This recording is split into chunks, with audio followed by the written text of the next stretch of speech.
एक्टोमेशन channel को subscribe करके bell icon को दबाएं ताकि हमारी लेटेस्ट वीडियोस की नोटिफिकेशन सबसे पहले आप तक पहुंच पाएं।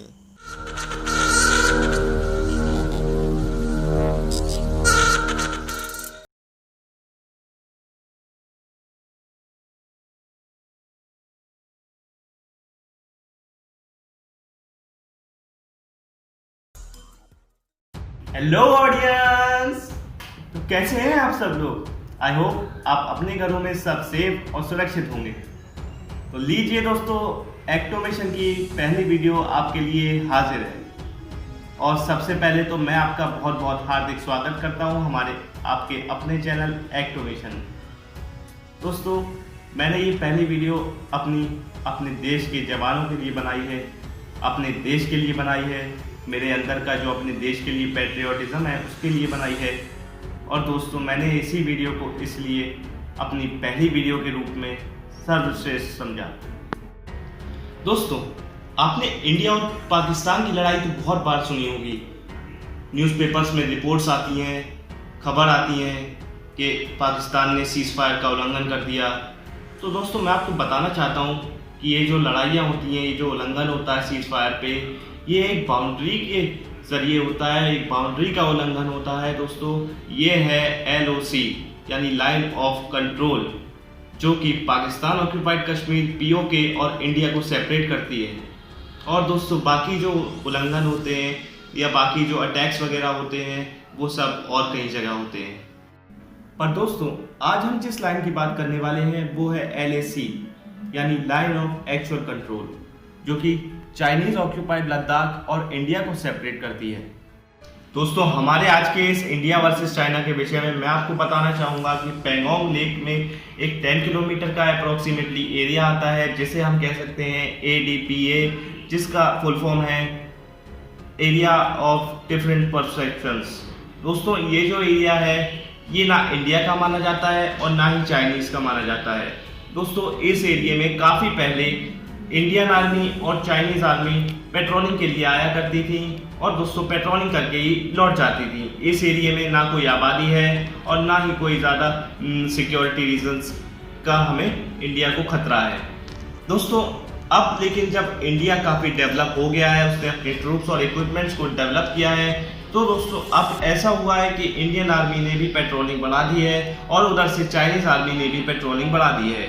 तो दोस्तों, कभी कभी होता ऐसा है कि इंडियन आर्मी जब पेट्रोलिंग के लिए जाती है तो चाइनीज़ आर्मी ये कहती है कि आप हमारे एरिया में घुस आए हैं और यहाँ से प्लीज़ वापस लौट जाइए। और कभी जब चाइनीज़ आर्मी उधर पेट्रोलिंग के लिए आती है तो इंडियन आर्मी कहती है कि आप हमारे एरिया में घुस आए हैं और यहाँ से वापस लौट जाइए। तो दोस्तों, ऐसा होता है, तो भिड़ंत भी होती है काफ़ी। तो आप सुनते आए होंगे कि ऐसे छोटे मोटे दंगे वगैरह तो LAC पे लगातार चलते रहते हैं। और दोस्तों, इसी कारण से इंडिया मीडिया ये रिपोर्ट करती है कि चाइनीज़ आर्मी ने इंडिया में इंट्रूड कर दिया है और चाइनीज़ मीडिया ये रिपोर्ट करती है कि इंडियन आर्मी ने चाइनीज़ आर्मी पे इंट्रूड कर दिया है और चाइनीज़ एरिया को कब्जे में लेने की कोशिश की गई है और वहाँ पे घुसपैठ हुई है। और दोस्तों, मैं आपको बताना चाहता हूँ कि ऐसा तो कुछ भी है ही नहीं। दोस्तों, जो ADPA है ये ना इंडिया में आता है ना चाइना में आता है। दोस्तों, आप इसे ऐसा समझ सकते हैं कि ये दोनों के बीच के इंटरसेक्शन का एरिया है, जो ना इंडिया का माना जा सकता है और ना ही चाइना का। तो दोस्तों, दोनों में भिड़ंत कैसी? दोस्तों, कोई भी कैसे कह सकता है कि मेरा एरिया है? दोस्तों, लेकिन बस परसेप्शंस की बात है। अपने अपने इंडिया मानता है कि वो उसके एरिया में आता है और चाइना मानता है कि वो उसके एरिया में आता है, जिस वजह से काफ़ी भिड़ंत और पत्थरबाजी लगातार चालू होती रहती है। दोस्तों, आप बात कर लेते हैं रिसेंट सिनेरियो की। तो दोस्तों, मैं आपको बताना चाहूँगा कि ये जो रिसेंटली जो इंडिया वर्सेस चाइना का इशू है ये स्टार्ट हुआ था 5 मई को।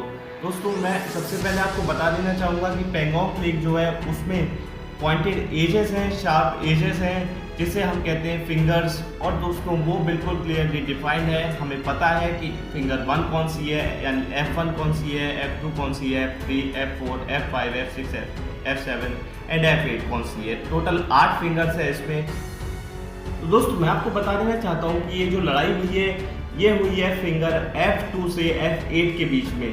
दोस्तों, इंडिया क्लेम करती है कि जो LAC है वो F8 तक सीमित है। और दोस्तों चाइना जो क्लेम करता है वो ये क्लेम करता है कि जो LAC है वो F2 तक सीमित है। दोस्तों 5 मई को हुआ ये कि चाइनीज ट्रूप्स जो है F5 तक घुस आए थे, और दोस्तों जिसकी वजह से 5 मई को कॉन्फ्लिक्ट हुआ, काफ़ी उनके बीच में घुसपैठ भिड़ंत वगैरह हो गई थी। और दोस्तों मई 10 और मई 11 को ऐसा हुआ कि चाइनीज ट्रूप्स F4 तक आ पहुंचे दोस्तों, जिसमें काफ़ी पत्थरबाजी हुई और हमारे देश के 11 जवान इंजर्ड हो गए।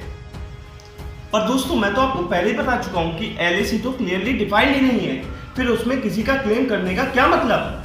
पर दोस्तों फिर दोबारा वही बात आ जाती है कि परसेप्शन है, इंडिया का अपना परसेप्शन कि LAC यहाँ लाई करता है और चाइनीज का अपना परसेप्शन कि LAC यहाँ लाई करता है। दोस्तों आगे बढ़ते हुए हम रिसेंट में और आ जाते हैं। तो दोस्तों बात आई हमारी पैंगोंग लेक की।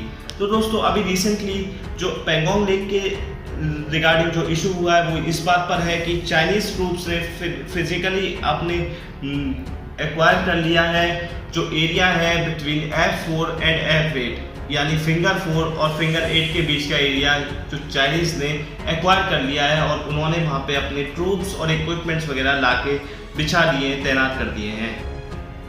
और दोस्तों मैं आपको दूसरे एरिया की तरफ लेके चलता हूँ जिसका नाम है गलवान वैली।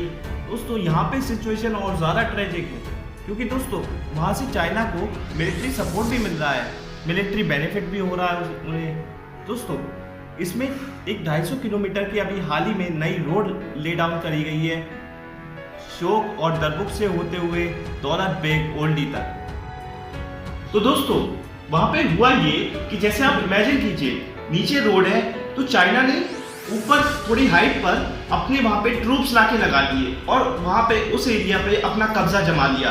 अब ना तो इंडिया वहां ऊपर जा सकता है, और दोस्तों आप समझिए कि अगर जब कोई ऊपर होता है, ऊपर से कोई आपको देख रहा होता है नीचे की तरफ, तो उसे अटैक करने में भी आसानी हो सकती है और नीचे उस पर नजर भी रखने में आसानी होती है। और वो जब इंडिया कोई भी वहां से हरकत करने की कोशिश करेगा तो वो उसे करारा जवाब दे देंगे। और इसके साथ एक और ड्रॉबैक इसका ये है कि चाइना ने वो वाला एरिया ऑक्यूपाई भी कर लिया। दोस्तों ऐसा चाइना ने इसलिए भी किया ताकि वो इंडिया की हर हरकत पर नजर रख सके। दोस्तों आप खुद सोचिए कि कितनी गलत बात है। दोस्तों एक जानकारी मैं आपको ये भी दे दूं कि जैसे आपने पैंगोंग लेक वाला इशू सुना था, दोस्तों इसमें जो है LAC पर और ADPA पर कंफ्यूजन था कि कौन सा एरिया किसका है, कौन सी बाउंड्री लाइन किसकी है। बाउंड्री लाइन भी क्लियरली डिफाइंड नहीं थी, पर दोस्तों गलवान वैली में LAC बिल्कुल क्लियरली डिफाइंड है। तो इसका सीधा सीधा मतलब ये बनता है कि चाइना ने इलीगली इंडिया के एरिया पर कब्जा किया हुआ है। दोस्तों इंडिया ये एक्सेप्ट ही नहीं कर पा रहा है कि उसने अपनी एक टेरिटरी लूज कर दी, और इसी वजह से इंडियन गवर्नमेंट भी अपनी इस पर सीधी सीधी टिप्पणी देने से बिल्कुल पीछे हट रही है। क्योंकि दोस्तों ये कोई छोटी मोटी बात नहीं है, अपनी टेरिटरी पे एक कब्जा हो जाना काफ़ी बड़ी बात होती है किसी भी देश के लिए। दोस्तों इंडियन गवर्नमेंट अपनी टिप्पणी इस विषय पर इसलिए भी नहीं दे रही होगी क्योंकि वो चाहती नहीं है कि इसमें ट्रांसपेरेंसी बढ़ती जाए, और वो इसको इसी अपने ढंग से इस इशू को डील करना चाहती है।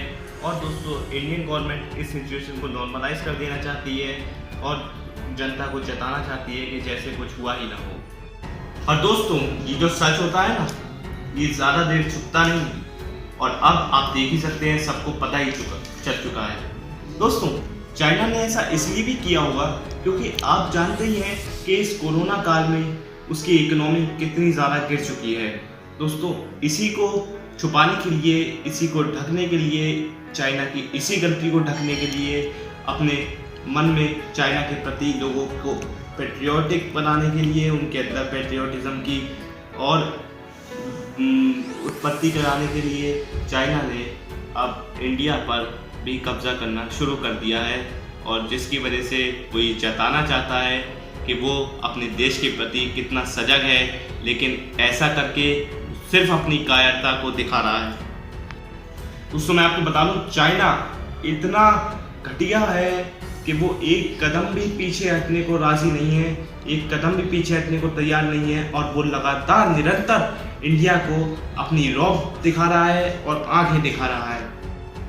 ऐसे में दोस्तों हमारे प्रधानमंत्री श्री नरेंद्र मोदी जी ने 17 जून को सभी मुख्यमंत्रियों के साथ बैठक में जो हाल ही में 20 जवान जो गलवान वैली में शहीद हुए हैं उनको श्रद्धांजलि दी और उनके बारे में कुछ शब्द कहे। और दोस्तों मैं आपको बता देना चाहता हूं कि ANI की एक रिपोर्ट के मुताबिक 43 जवान तो चीन के भी शहीद हुए हैं। लेकिन दोस्तों चीन को क्या फर्क पड़ता है, उसके कितने भी जवान शहीद हो जाएं। ऐसे ही बिल्कुल पाकिस्तान की हरकतें हैं, बिल्कुल ऐसी हरकतें चीन रिपीट कर रहा है।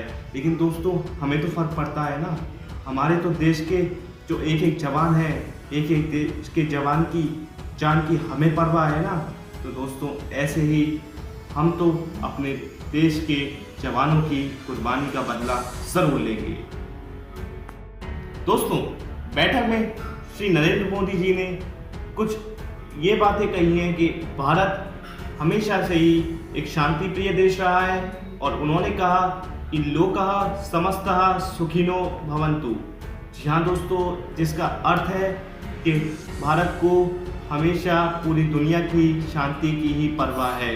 लेकिन दोस्तों जहाँ बात आती है उसके इज्जत की, जहाँ उसके अस्तित्व पे सवाल उठते हैं, तो दोस्तों उन्होंने कहा कि भारत कभी भी कहीं से भी पीछे नहीं हटेगा।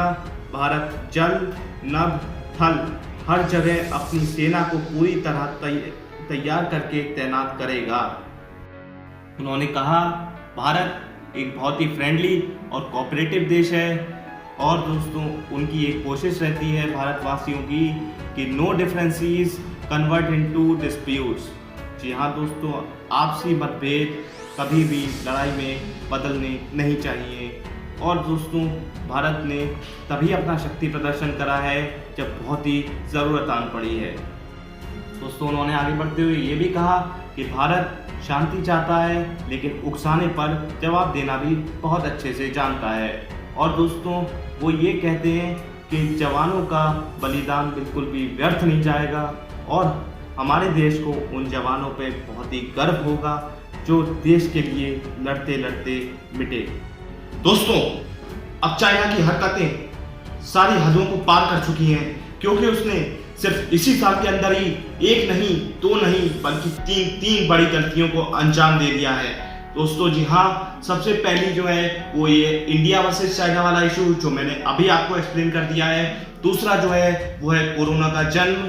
दोस्तों जी हाँ, वो भी चाइना की वुहान लैब में से ही हुआ था। और तीसरा जो इशू है वो है यूट्यूब वर्सेस टिकटॉक का। दोस्तों मुझे तो लगता है कि अब ये चाइना वर्ल्ड वॉर 3 करवा के ही मानेगा, क्योंकि उसने सिर्फ इंडिया ही नहीं बल्कि अमेरिका, ऑस्ट्रेलिया जैसी सुपर पावर से भी पंगा लेके बहुत बड़ी गलती कर दी है। तो दोस्तों अब वक्त आ गया है आपके लिए अपने देश के प्रति, अपने देशभक्ति के प्रति अपना कर्तव्य निभाने का। दोस्तों मैं आपसे अपील करूंगा कि अब आप चाइनीज़ चीज़ों का बॉयकॉट कर दें, यानी बहिष्कार कर दें। पूरी तरीके से चाइनीज़ प्रोडक्ट्स को यूज़ करना बंद कर दीजिए और वोकल फॉर लोकल अपनाएं। और दोस्तों मैं जानता हूं कि ये सब करना आपके लिए और पूरे देश के लिए मुश्किल काम है, लेकिन दोस्तों मैं आपसे ये अपील जरूर करूंगा कि आप ऐसा करने की थोड़ी थोड़ी कोशिश तो प्लीज़ करिएगा जरूर। तो दोस्तों आपसे मैं आखिरी चीज़ ये चाहता हूँ कि चाइना के ऊपर अपनी भड़ास निकालते हुए और इस वीडियो पे अपना पूरा सपोर्ट करते हुए नीचे एक कमेंट लिख डालिए। दोस्तों आज के लिए बस इतना ही रखते हैं। मैं जानता हूँ कि ये वीडियो काफ़ी लंबा हो चुका है, लेकिन दोस्तों आपको पूरा चाइना वर्सेस इंडिया वाला इशू एक्सप्लेन करना भी ज़रूरी था। दोस्तों अगले वीडियो में मैं आपके लिए लाऊंगा कि आपको किन किन चाइनीज़ ऐप्स का इस्तेमाल करने से बचना चाहिए और क्यों नहीं करना चाहिए और बहुत कुछ। तब तक के लिए आप इस चैनल पे बने रहिएगा। और अगर आपने इस वीडियो को लाइक नहीं किया है तो दोस्तों लाइक कर दीजिए, अपनी देशभक्ति दिखाते हुए ही सही पर दोस्तों लाइक कर दीजिए। और दोस्तों आप ही के जैसे और भी देशभक्त इस दुनिया में, इस देश में पड़े हुए हैं, तो उन सभी को अपने सभी ग्रुप्स में इस वीडियो को शेयर कर डालिए ताकि उन्हें भी इंडिया वर्सेस चाइना के इशू में पता चल सके और दोस्तों और वो भी अपना कोई ओपिनियन बना सकें इस इशू के चलते। और अगर आप दोस्तों चैनल पे नए हैं तो यार सब्सक्राइब तो कर ही लीजिए चैनल को, मेरी आपसे रिक्वेस्ट है ये। और उसके साइड में एक बेल का आइकन होगा, उसे भी प्रेस कर दीजिएगा ताकि आगे मैं जो चाइनीज़ ऐप्स वाली जो वीडियो लाऊंगा उसका नोटिफिकेशन आपको सबसे पहले मिल जाए। दोस्तों बस तब तक के लिए आपसे इजाजत चाहूंगा। अपना ख्याल रखिएगा, घर पे रहिएगा, बाहर मत निकलिएगा। जय हिंद, वंदे मातरम।